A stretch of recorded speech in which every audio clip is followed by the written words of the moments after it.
Pria berseragam militer yang berdiri di depan ini diperankan oleh Jet Li bernama Alan.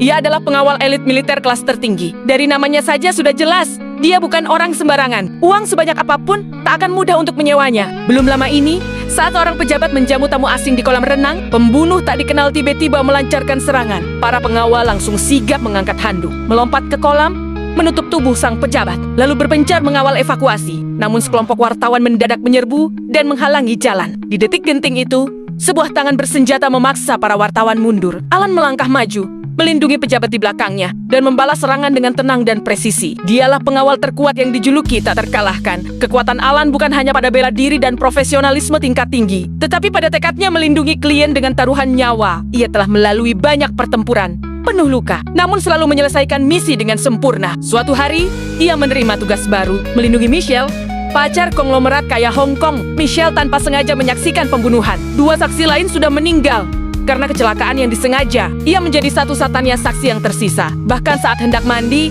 ia hampir tersetrum listrik karena bak mandi telah dimasukin belut listrik. Beruntung ia menyadarinya lebih dulu. Tugas Alan jelas, memastikan Michelle selamat sampai bersaksi di pengadilan. Namun Michelle tidak menyukai Alan. Ia tidak suka terutama seragamnya. Belum selesai ia berbicara, Alan merebut gelas dari tangannya. Seketika microwave meledak. Charlie dan rekannya datang dan mengira Alan polisi gadungan. Mereka langsung menyerang. Tapi beberapa pengawal receh jelas bukan tandingan Alan.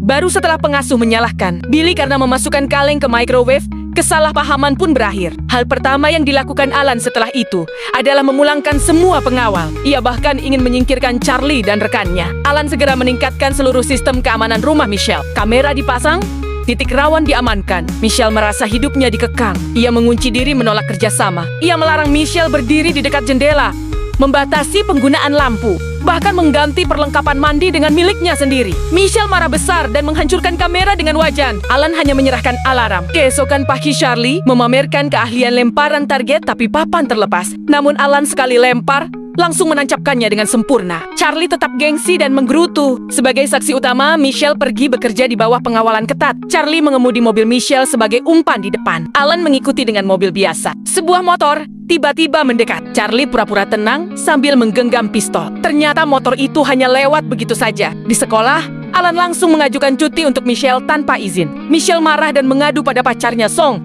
Namun Song justru mendukung Alan sepenuhnya. Untuk meredakan suasana, Song mencoba menyelesaikan semuanya dengan uang. Pertengkaran membuat Michelle semakin frustasi. Ia kesal pada Alan yang tetap dingin dan tak tergoyahkan. Suatu malam alarm berbunyi. Alan berlari masuk ke kamar. Michelle didapati sedang mandi dan alarm hanya salah pencet.